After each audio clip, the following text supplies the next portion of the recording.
And, to be honest, I sort of naively I didn't realize how widespread anti-Semitism is now, in America, not just around the world, but in America, even in Canada. I don't think it's as notable in Canada as it is in the US, but what is that about? What is that hatred about? What is that anti-Semitism about? What's the root of that?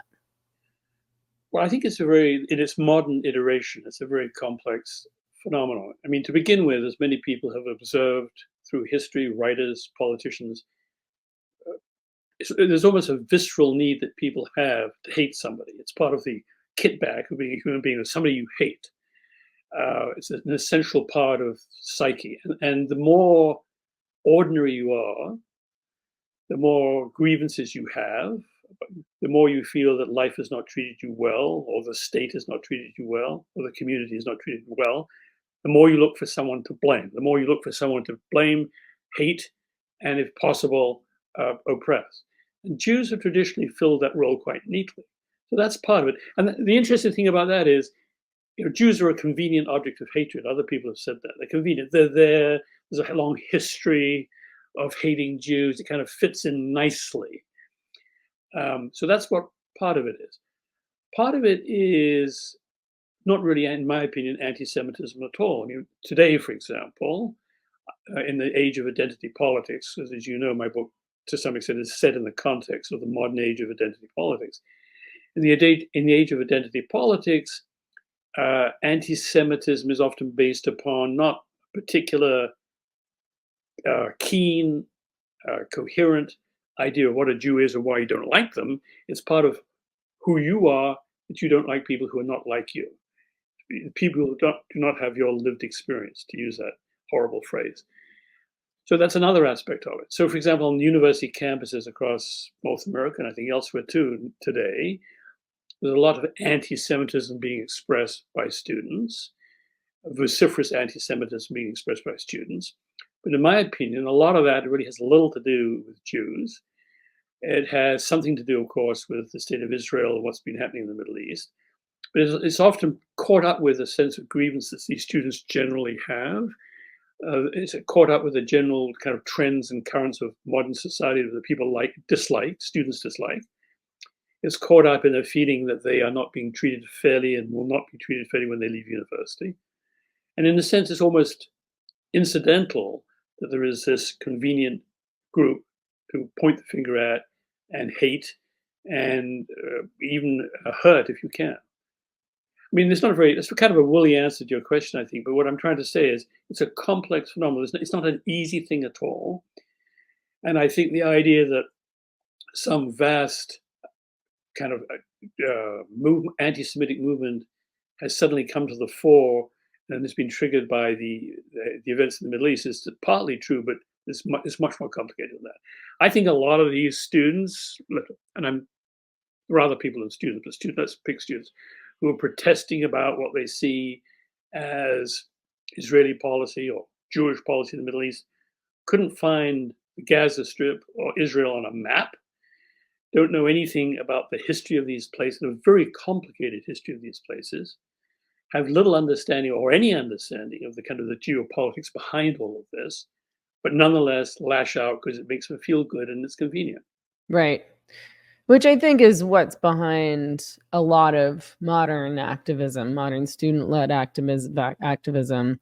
I mean, we saw the same thing or a similar thing happen with all those BLM rallies and protests, right? I mean, I don't think that the vast majority of people protesting actually had any idea what the real situation was with police violence and whether or not it was racist and specifically directed at Black people, which it doesn't seem to be according to statistics, which isn't to say police violence isn't a problem, but that there's not a swath of racist cops out there shooting Black people because they're Black. But anyway, I mean, yeah, I think it's all been really disturbing to me. And again, that's putting it really mildly. I've been quite horrified. not just by the October 7th attacks, but at watching people celebrating, seeming rather thrilled by what happened, referring I know you talked to Tara Henley about this as well. She referenced a speech by Harsha Walia, who is from Vancouver, the city I'm from, so I've been familiar with her for quite a long time. She's prominent on the left there. And, in her speech outside the Vancouver Art Gallery, she said something along the lines of, "Isn't it wonderful that" I have the quote here somewhere, but I'm gonna paraphrase, that these Palestinians, fought for freedom, they found freedom by learning how to fly paragliders. Isn't this beautiful kinda thing? Well, I mean, a couple of comments on that. I mean, I can't remember the name of the woman. I listened to some of that speech. I couldn't listen to all of it. Tara Henley sent me a link. I listened to some of it. It was an ill-informed, hysterical rant that was not worth listening to, and I didn't listen to all of it.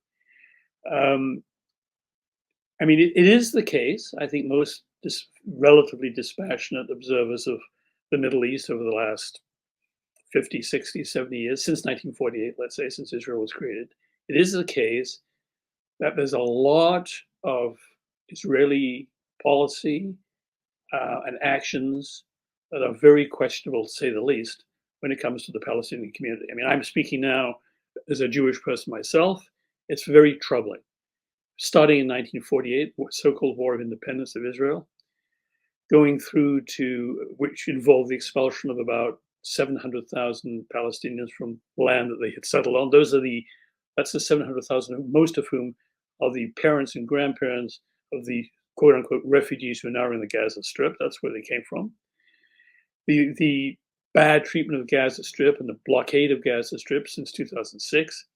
And most of all, I think, the treatment of Palestinians in the West Bank as the Jewish settlements on the West Bank expand. And there are other things. So even the treatment of the 2 million Palestinian citizens of the state of Israel. Now 2 million Palestinians in Israel have full citizenship. But even those people, it is said, I'm not sure of the details, but it is said, are disadvantaged despite their full citizenship in a whole variety of ways. So there's a lot you can say about this. There's a lot to be discussed. There's controversy surrounding it. I'm well aware of that, but there's a lot you can say about it. So you could stand up in front of the Vancouver Art Gallery if you want and give a speech about that, about how the treatment of the Palestinians has been very bad, and something needs to be done about it. I mean, Nelson Mandela said this in the 1990s. I mean, this is not news, okay? Nelson Mandela was, I think, the first person to say that Israel was an apartheid state. And he knew an apartheid state when he saw one. Mm-hmm.